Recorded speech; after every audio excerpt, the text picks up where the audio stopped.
का हमारा टॉपिक है types of nucleotides. There are 3 types of nucleotides. One is the 3 types of nucleotides हैं। One is the mono nucleotides, second one is the dinucleotides and the third one is the polynucleotides. Mononucleotides वो nucleotides हैं which are singly existing nucleotides हैं, यानी sales में singly एक nucleotides की सूरत में ये पाए जाते हैं। और दो वेल नॉन जो न्यूक्लियोटाइड्स हैं मोनोन्यूक्लियोटाइड्स उनमें शामिल है, एक है ATP और दूसरा है आपको पता है GTP। ATP stands for adenosine triphosphate और GTP stands for guanosine triphosphate. ये सिंगली एक न्यूक्लियोटाइड की सूरत में मौजूद होते हैं, ATP भी और GTP भी। ATP जिस तरह के उसके नाम से ज़ाहिर है, इट इज़ अ न्यूक्लियोटाइड। ज़ाहिरी बात है इसमें न्यूक्लियोटाइड है तो उसमें तीनों के तीनों कंपोनेंट्स इसमें शामिल होंगे।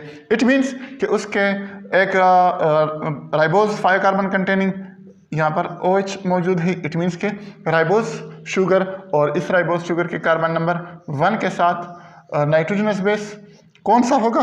Nitrogenous base is the adenine वाला नाइट्रोजनस बेस यहाँ पर होगा। और कार्बन नंबर 5 के साथ इसका फॉस्फेट ग्रुप अटैच होगा।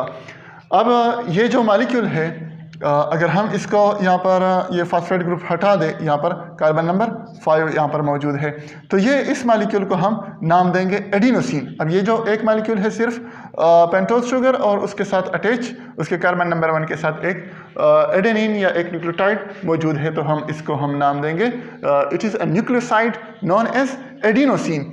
अब अगर यहाँ पर एक फॉस्फेट ग्रुप अटैच हो जाए, एक फॉस्फेट ग्रुप अटैच हो जाए, तो हम इस मॉलिक्यूल को फिर हम न्यूक्लियोटाइड कहेंगे। और इस फॉस्फेट जब ऐड होता है इस न्यूक्लियोसाइड के कार्बन नंबर 5 के साथ, तो इसको थोड़ी बहुत एनर्जी देनी पड़ती है।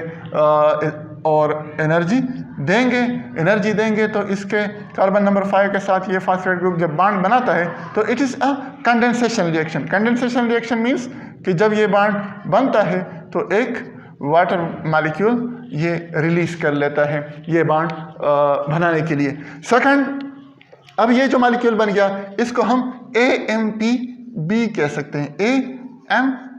AMP stands for adenosine monophosphate. Adenosine monophosphate हम इसको इसलिए एडिनोसिन इसलिए कह रहे हैं क्योंकि यहाँ पर नाइट्रोजनस बेस एडेनिन मौजूद है। मोनोफॉस्फेट इसके एक फॉस्फेट इसके साथ अटैच है जो कि कार्बन नंबर 5 के साथ अटैच है। अब अगर इसी मॉलिक्यूल को और एनर्जी दे दें और फॉस्फेट ग्रुप दे दें तो ये एक और बॉन्ड बना लेगा। इस तरह वे भी बॉन्ड बना देता है, एक पूरे का पूरा फॉस्फेट ग्रुप इसके साथ आ जाता है। यह भी कंडेंसेशन रिएक्शन है। इस बॉन्ड बनने के लिए एक वाटर मॉलिक्यूल यहाँ से निकलेगा और एनर्जी भी देनी पड़ेगी, एनर्जी इसमें स्टोर हो जाती है। अब ये जो मॉलिक्यूल, ऐसा मॉलिक्यूल जिसके साथ 2 फॉस्फेट ग्रुप मौजूद है, तो इस मॉलिक्यूल को हम ADP कहेंगे। ADP stands for adenosine diphosphate, यानी ये ऐसा एडिनोसिन है जिसके साथ 2 फॉस्फेट अटैच हैं। अगर थोड़ी सी और एनर्जी भी दे दें और फॉस्फेट ग्रुप भी इसको मिल जाए तो रिजल्टेंट क्या होगा? एक और फॉस्फेट यहाँ पर ऐड हो जाएगा और ये भी एक कंडेंसेशन रिएक्शन है। ये बॉन्ड बनेगा तो वाटर मॉलिक्यूल रिलीज हो जाता है। अब ये मॉलिक्यूल्स जिसके साथ 3 फॉस्फेट ग्रुप मौजूद हैं, इस मॉलिक्यूल को हम नाम देंगे ATP। ATP stands for adenosine triphosphate, यानी ऐसा एडिनोसिन है ये वाला, यहाँ से लेकर यहाँ तक एक एडिनोसिन एक फॉस्फेट उसके साथ अटैच है, मोनोफॉस्फेट दूसरा फॉस्फेट अटैच है, डाइफॉस्फेट तीसरा फॉस्फेट अटैच है, तो ट्राइफॉस्फेट। एडिनोसिन ट्राइफॉस्फेट और एडिनोसिन ट्राइफॉस्फेट आपको पता है, वेल नॉन है। It is energy rich compounds, it is an energy rich compounds हैं, इसलिए हम इसको करेंसी ऑफ एनर्जी भी कहते हैं।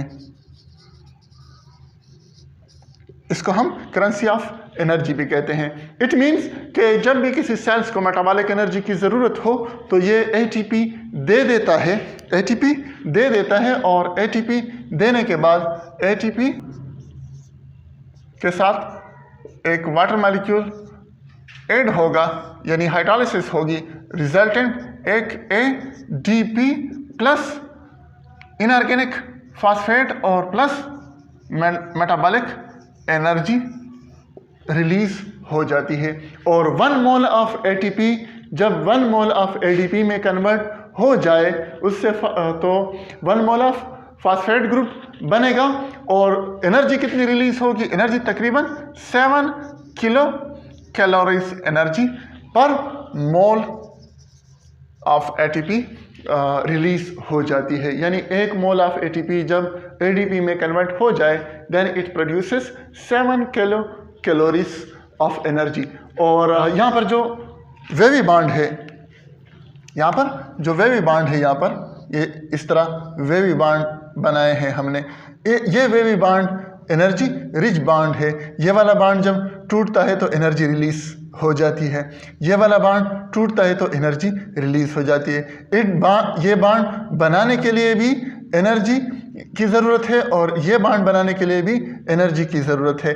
और ये बॉन्ड जब टूटता है तो एनर्जी रिलीज करता है, ये बॉन्ड जब टूटता है तो एनर्जी रिलीज कर लेता है। तो इस तरीके से जब भी सेल्स को मेटाबॉलिक एनर्जी की ज़रूरत हो then it's releases uses ATP molecule, और एटीपी चेंज हो जाता है इनटू एडीपी में, और ADP plus inorganic phosphate plus 7 kilo calories energy. और ये जो एनर्जी रिलीज हो गई ये बहुत सारे मेटाबॉलिक एक्टिविटीज़ के लिए, यानी जो एक्टिव प्रोसेसेस सेल्स को चाहिए, एनर्जी नीडेड सेल्स को एनर्जी नीडेड फंक्शन के लिए जो एनर्जी चाहिए, इट कम्स फ्रॉम, यही एनर्जी यूज होती है। और ये एनर्जी कहाँ से आ रही है? From the ATP. और एटीपी को एनर्जी कहाँ से मिल रही है? एटीपी को एनर्जी कौन दे रहा है? फूड में, जो किसकी फॉर्म में मौजूद है? In the form of chemical food energy. यही केमिकल फूड एनर्जी जो है या फूड से जो एनर्जी मिल रही है, फूड को कहाँ से मिलती है? फूड को हमें पता है कि इट डायरेक्टली या इनडायरेक्टली कम्स फ्रॉम सन।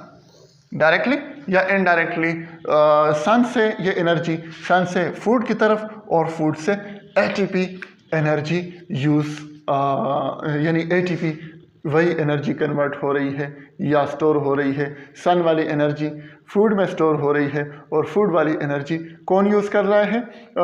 कहाँ पर स्टोर हो रही है?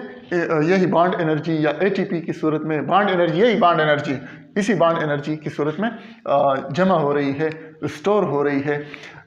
तो इसलिए हम जब भी सेल्स को एनर्जी की ज़रूरत हो तो एटीपी को वो यूज़ कर लेते हैं एडीपी में। और यहाँ पर एक और कंपाउंड की हमने बात की थी, जीटीपी। जीटीपी ये थोड़ा सा स्पेसिफिक एनर्जी नीड को पूरा करता है, यानी कई कुछ ख़ास जगहों पर ये वहाँ पर उन जगहों पे ये एटीपी यूज़ नहीं होता बल्कि जीटीपी यूज़ होता है। बहुत सारे कहाँ पर स्पेसिफिक रीजन्स, खासकर जो प्रोटीन सिंथेसिस का प्रोसेस है, प्रोटीन सिंथेसिस के दौरान यही जीटीपी फिर यूज़ होता है एज ए एनर्जी सोर्स।